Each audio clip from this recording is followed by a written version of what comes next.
Good morning, students. My name is Shyamji Shukla. I am a chemistry faculty, and today I will teach the concept of peroxy linkage and questions based on peroxy linkage.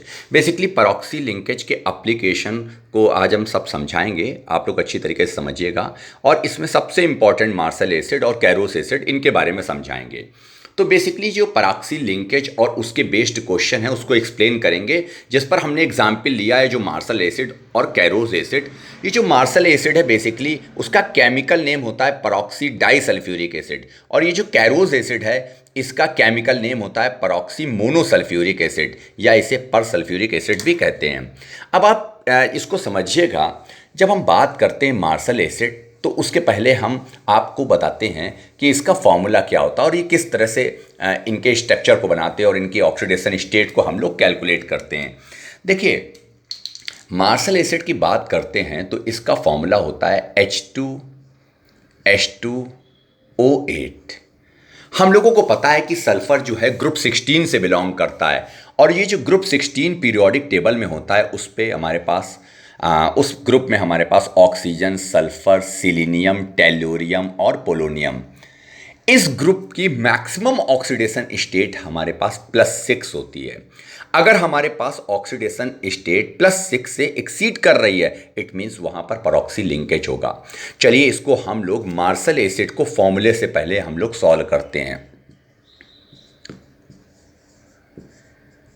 इसे हम लोग martial acid बोलते हैं या peroxy disulphuric acid बोलते हैं, जो H2H2O8। अब इसको हम फॉर्मूले से निकालेंगे तो यहाँ पर H + 1 × 2 प्लस यहाँ पर 2x, हमने सल्फर की ऑक्सीडेशन स्टेट x कंसीडर कर लिया, देन O की -2 × 8 = 0। अब यहाँ पर सॉल्व करने पर हमारे पास निकल के आ रहा है +2x - 14 = 0, +2x = 14, x = हमारे पास x = +7। हमने तो देखा था कि सल्फर की oxidation state, maximum oxidation state +6 होगी, बट यहां पर कैलकुलेट करने पर +7 निकल रही है, जो टोटली हमारे पास रॉन्ग है। इट मीन्स अब मार्शल एसिड में पेरोक्सी लिंकेज है। अगर ये ऑक्सीडेशन स्टेट जो उसकी मैक्सिमम ऑक्सीडेशन स्टेट है उससे एक्सीड कर रही है, इट मीन्स वहां पेरोक्सी लिंकेज है। तो अब हमें इसको समझना है कि हम इसकी ऑक्सीडेशन स्टेट को किस तरह से कैलकुलेट करेंगे। तो अब हम सबसे पहले तो आपको पेरोक्सी लिंकेज को समझाते हैं। इसका मतलब है इसका कैलकुलेशन हम इसके बेस पर नहीं कर सकते हैं। देखिए, हमारे पास हाइड्रोजन पेरोक्साइड का फॉर्मूला होता है H2O2। This is the formula of hydrogen peroxide. Hydrogen peroxide. अब आप देखिए, तो यहां पर बेसिकली क्या होता है, H2O2 को अगर हम लोग इस तरह से बनाएंगे, आपको पता है कि ऑक्सीजन का एटॉमिक नंबर हमारे पास होता है 8, इलेक्ट्रॉनिक कॉन्फ़िगरेशन होता है 2,6, इसके वैलेंस सेल में इलेक्ट्रॉन होते हैं 6। इसका मतलब क्या हुआ, ये 6 इलेक्ट्रॉन केमिकल बॉन्ड बनाने में पार्टिसिपेट करेंगे, बट यहां पर आपको पता है ऑक्सीजन केवल 2 इलेक्ट्रॉन लेके अपना ऑक्टेट पूरा करेगा। इसका मतलब है केवल इसको 2 इलेक्ट्रॉन चाहिए अपने ऑक्टेट को पूरा करने के लिए। इट मीन्स ऑक्सीजन केवल 2 बॉन्ड बनाएगा। अब आप देखिए, 2 बॉन्ड बना लिया, इसका मतलब केवल 2 इलेक्ट्रॉन बॉन्ड बनाने में पार्टिसिपेट कर रहे हैं, बट ऑक्सीजन के वैलेंस सेल में टोटल इलेक्ट्रॉन कितने हैं, 6। इट मीन्स हमारे पास 4 इलेक्ट्रॉन पार्टिसिपेट नहीं करेंगे, और इन 4 इलेक्ट्रॉन्स में 2-2 के पेयर को बोलेंगे lone pair. This is non bonding electrons. और ठीक इसी तरीके से सेम इस ऑक्सीजन पर होगा। अब आप देखिए, हमारे पास इस ऑक्सीजन पर 2 लोन पेयर बाकी हैं जो बॉन्ड बनाने में पार्टिसिपेट नहीं कर रहे हैं। It means non bonding electrons है। एक्चुअली में क्या होता है कि इन ये जो लोन पेयर हैं, इनमें आपस में रिपल्सन होता है, और रिपल्सन हो के हमारे पास जो ये H2O2 है उसका जो स्ट्रक्चर आता है वो एक हाफ बुक ओपन स्ट्रक्चर होता है। Half book open structure. आपसे कभी कंपटीशन में क्वेश्चन पूछ लिया जाए हाफ बुक ओपन स्ट्रक्चर किसका होता है, तो आप आंसर दोगे हाइड्रोजन पेरोक्साइड का। ये क्यों होता है, लोन पेयर में रिपल्सन के कारण ये इस स्टेट पर आकर रुकता है, और ये हमारे पास हाफ बुक ओपन स्ट्रक्चर होता है। और अगर हम लोग इसको हटा दें, यहां पर हमने इस H को हटा दिया यहां पर, और ये A, तो अब इसको समझने के लिए हम लोग इस तरह से लिख सकते हैं, इस तरह के लिंकेज को बोलते हैं पर oxy linkage, this is called परऑक्सी linkage. अब आप समझिए, हमको समझ में आ गया, this is H2O2 hydrogen peroxide. Lone pair में रिपल्सन होगा, तो वो मैंने आपको नॉलेज का पार्ट थोड़ा सा डिस्कस किया यहाँ पर। अब दिस इज कॉल्ड परऑक्सी लिंकेज। अब इसका मतलब है कि यहाँ पर परऑक्सी लिंकेज होगा, और जब परऑक्सी लिंकेज होगा तो इसके स्ट्रक्चर को किस तरह से बनाएंगे? इसका मतलब हम दो S के बीच में एक परऑक्सी लिंकेज बना देंगे। अभी हमने पढ़ा ये होता है परऑक्सी लिंकेज, इसका मतलब इसको दो S के बीच में बना दिया। अब आप डिस्ट्रीब्यूशन कर लीजिए, यहाँ पर कितने H थे? 2H, हमने 2O हटा दिए तो कितने O बचे हमारे पास? 6O बचे। देखिए 2O हमने यहाँ बीच में यूज कर लिया, 2S यूज कर लिया, तो यहाँ 6O और H बचे। अब इनको इक्वली डिस्ट्रीब्यूट कर दीजिए। अब जब हमने इक्वली डिस्ट्रीब्यूट किया तो हमारे पास H इधर, एक H इधर, और हमारे पास 3O इधर, 3O इधर, और उनको हम किस तरह से डिस्ट्रीब्यूट कर देंगे? इस तरह से। ये देखिए 3O इस तरफ हो गए। देखिए क्यों? हमने यहाँ पर 2O बीच में यहाँ हमने ऐड कर दिया परऑक्सी लिंकेज में। अब उसके बाद टोटल 8 होते हैं, 2 यहाँ यूज करा तो 6 हमारे पास बचे, और ये जो 6 बचे हमारे पास ऑक्सीजन, इनको हमने इक्वली डिस्ट्रीब्यूट कर दिया। 3 ऑक्सीजन इधर, 3 ऑक्सीजन इधर, और 2 H बचे, उनको हमने इस तरह से डिस्ट्रीब्यूट कर दिया। हमने H, ये जो H था उसको O के साथ में जोड़ेंगे। क्यों जोड़ेंगे सर? क्योंकि हमारे पास इसको एसिड बनाना है और ये H निकलना चाहिए, तो वो O के साथ में लिंक करेंगे। देन 3 O इधर जोड़ देंगे हम लोग, तो यहाँ पर क्या हो जाएगा? ये हमारे पास इस तरह से हो जाएगा। अगर H के साथ नहीं जोड़ेंगे, ये O के साथ में नहीं लिंक करेंगे H को, तो ये एसिड कैसे होगा? क्योंकि O की इलेक्ट्रोनेगेटिविटी ज़्यादा होती है, वो इलेक्ट्रॉन को पुल करेगा, तब ये H निकल पाएगा।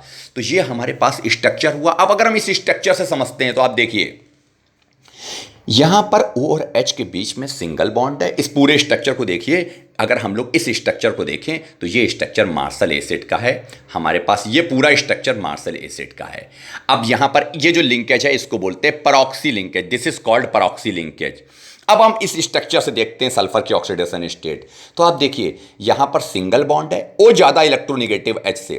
लास्ट के वीडियो लेक्चर में हमने एलोब्रेट किया था, मोस्ट इलेक्ट्रोनिगेटिव एलिमेंट फ्लोरीन है, देन हमारे पास oxygen, then chlorine, then nitrogen. मैंने आपको बताया था, आप लोग इसको लर्न कर लीजिए।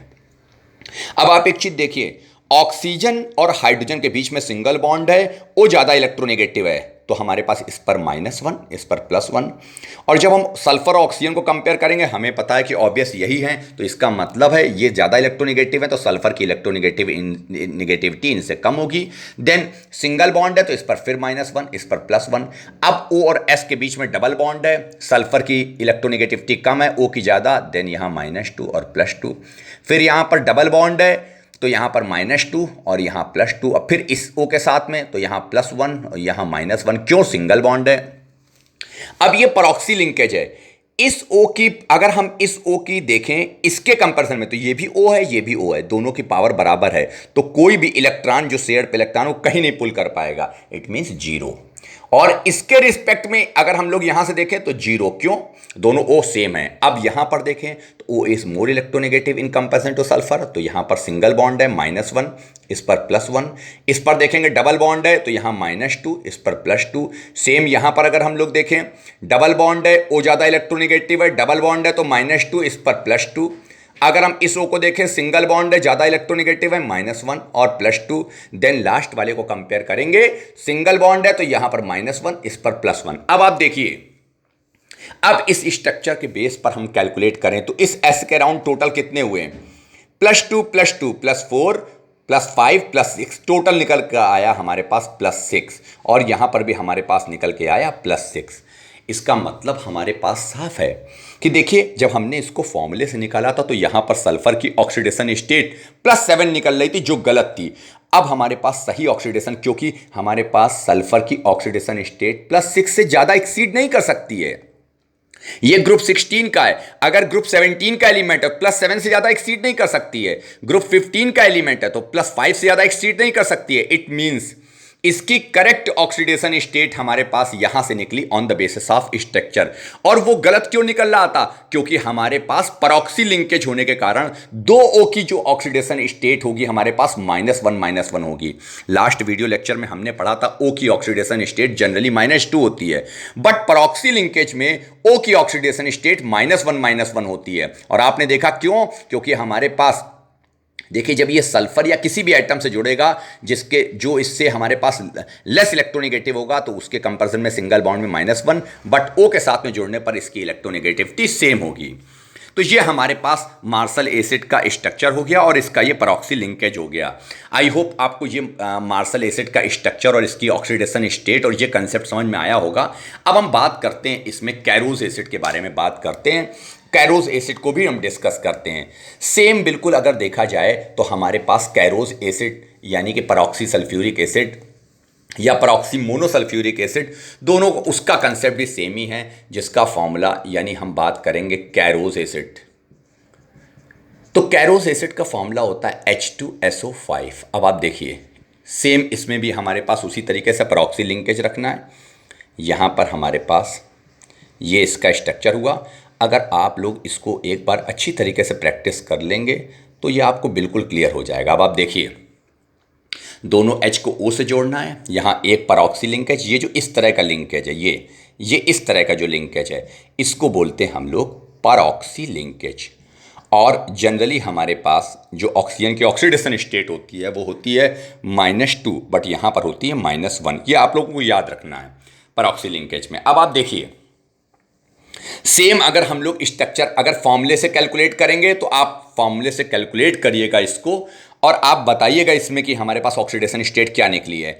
स्ट्रक्चर से हम लोग देखते हैं तो यहां पर हमारे पास देखिए O H के साथ में जुड़ा हुआ, O की इलेक्ट्रोनेगेटिविटी ज़्यादा है, सिंगल बॉन्ड है तो H पर +1, यहाँ पर -1। देन S के साथ में S is less electronegative in comparison to oxygen, single bond है, देन यहाँ पर -1, यहाँ पर +1। डबल बॉन्ड है, इस पर -2, इस पर +2। फिर ऑक्सीजन साथ में जुड़ा हुआ है, ऑक्सीजन ज़्यादा इलेक्ट्रोनेगेटिव है, -2। डबल बॉन्ड है, यहाँ पर +2, देन सिंगल बॉन्ड है यहाँ पर तो -1, यहाँ पर +1। O और O की इलेक्ट्रोनेगेटिविटी एक दूसरे के रिस्पेक्ट में 0, तो यहाँ पर 0 हो गया, इसके रिस्पेक्ट में इसकी 0। और यहाँ पर अब इसके साथ में जुड़ेगा सिंगल बॉन्ड है तो इस पर -1, इस पर +1। अब आप S के राउंड देखिए +2 +2 +4 और +5 +6, यानी ओवरऑल सल्फर की ऑक्सीडेशन स्टेट निकली +6 कैरोज एसिड में। अगर हम लोग इसको फॉर्मूले से ड्राइव करने की कोशिश करें H2SO5 को तो हम लोग वहाँ भी ट्राई करके देख लेते हैं। +1 × 2 + x - 2 × 5 = 0, देन +2 + x - 10 = 0, यानी +x - 8 = 0, x = +8। आप देख रहे हैं यहाँ पर जब हमने ऑक्सीडेशन स्टेट निकाली तो हमारे पास क्या हुआ, ये निकली हमारे पास +8। जो हमारे पास सल्फर की मैक्सिमम ऑक्सीडेशन स्टेट +6 होती है उससे एक्सीड कर रही है, गलत निकल रहा है। इसका मतलब है कुछ हमारे पास इंपॉर्टेंट जहाँ से क्वेश्चन बनते हैं, क्वेश्चन ड्राइव्ड होते हैं, वो मैंने डिस्कस करे जो परऑक्सी लिंकेज पर बेस्ड होते हैं। और ये मार्शल एसिड और कैरोज एसिड बहुत इंपॉर्टेंट है और ये आई होप ये आप लोगों को सब क्लियर हो गया होगा। और इसको अच्छी तरीके से देखिएगा, कई बार पॉज करके इसको रिपीट करके देखिएगा। और मैं नेक्स्ट वीडियो और हम कुछ एसिड की बेसिसिटी पे बताएंगे जिससे हमारे पास मोल कंसेप्ट में क्वेश्चन बनते हैं, जेई में आते हैं और IGSO जैसे ओलंपियाड में आते हैं, तो मैं उन पर वीडियो बनाऊंगा। Thank you so much.